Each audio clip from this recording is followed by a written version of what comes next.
یا علی مدد، آج ہم ہماری جماعت کے اور ہمارے طریقے کی بہت ساری روایات میں سے ایک اہم روایت کے بارے میں تھوڑی سی تفصیلی بات کریں گے،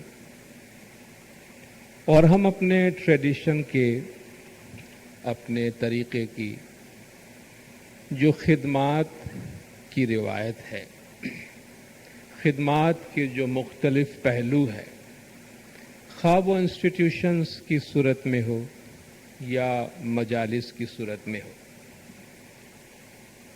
اس کے 3 میجر ایریاز ہوتے ہیں، 3 پہلو ہوتے ہیں کہ جو ہمیشہ آپ فرامین میں دیکھیں گے تو اس میں بھی یہی چیز موجود ہوتی ہے کہ ایک تو اس ٹریڈیشن کی، اس خدمت کی فلسفی ہوتی ہے، دوسری اس کی تاریخ ہوتی ہے، تیسری بات اس خدمت میں جو لوگ انوالو ہیں ان کے کمٹمنٹس ہوتے ہیں۔ آج ہم ریلیجیس ایجوکیشن کے حوالے سے، مذہبی تعلیم کا یہ جو پورا ہمارا نظام ہے، اس کے حوالے سے ہم 4 ایریاز کے بارے میں بات کریں گے۔ ایک تو اس کی فلسفی، دوسری اس کی تاریخ، تیسری بات ہمارا جو کمٹمنٹ ہے اس کے بارے میں، اور چوتھی بات جو بہت اہم ہوگی ان میں، وہ ایشوز ہیں۔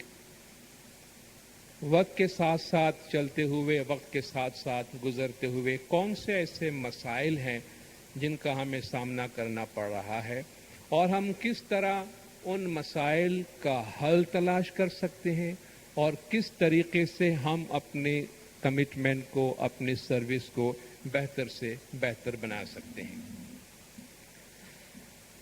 جب ہم مذہبی تعلیم کی بات کرتے ہیں، مذہبی تعلیم کی ہسٹری کی بات کرتے ہیں، ہسٹری سے پہلے، کانکریٹ فارم میں کوئی بھی چیز آنے سے پہلے وہ اپنے فلسافیکل صورت میں موجود ہوتی ہے، وہ اپنے آئیڈیاز کی صورت میں موجود ہوتی ہے۔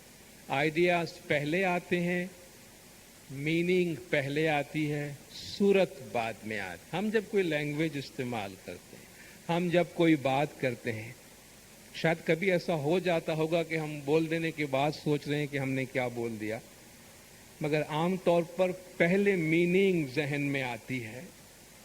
ہم چاہتے ہیں کہ ہم ان سے یہ بات کہیں، کیا بات کہیں؟ مجھے ان سے کہنا ہے، کچھ اظہار خیال کرنا ہے، تو پہلے تھاٹس آتے ہیں، پہلے تھاٹس آتے ہیں۔ تھاٹس کو ہم لینگویج کا جامہ پہنا، تھاٹس کی لینگویج نہیں ہوتی، ایکسپریشن کی لینگویج ہوتی۔ کوئی آدمی اردو میں یا انگریزی میں یا فارسی میں، عربی میں سوچتا نہیں ہے، سوچنے کی زبان نہیں ہوتی، بولنے کی زبان ہوتی ہے۔ تو پہلے تھاٹس آتی، یہ جو عمارت ہم دیکھ رہے ہیں، کوئی بھی فنکار کا فن پارہ ہمارے سامنے ہے، پہلے یہ اس کے ذہن میں ایک تصور کے طور پر، ایک خیال کے طور پر آتا ہے۔ بلڈنگ بننے سے بہت پہلے، بلڈنگ کا خاکہ بننے سے بھی بہت پہلے، وہ بلڈنگ اپنی صورت میں، ایک آئیڈیا کی صورت میں آرکیٹیکچر کے دماغ میں موجود ہوتی ہے۔ ایک فنکار جب برش اٹھا کر اور فن بنانے کی کوشش کرتا ہے تو اس سے جو پکچر وہ لانا چاہتا ہے، جو تصویر لانا چاہتا ہے، وہ تصویر بہت پہلے سے اس کے تصور میں موجود ہے، اور اکثر ایسا ہوتا ہوگا کہ جو کچھ تصور میں ہے وہ تصویر میں کبھی آ نہیں سکتی ہے، اس کا شاید چھوٹا سا حصہ اس میں آ سکتا ہوگا۔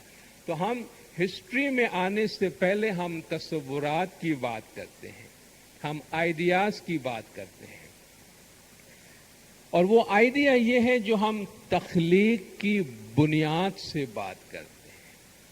انسان کا وجود، جس مذہب پہ ہم عمل کرتے ہیں اور جو ہمارے طریقے کی اور ہمارے مذہب کی تعلیم ہے، انسان کا وجود، انسان خداوند تعالیٰ کے نور کا ذرہ ہے۔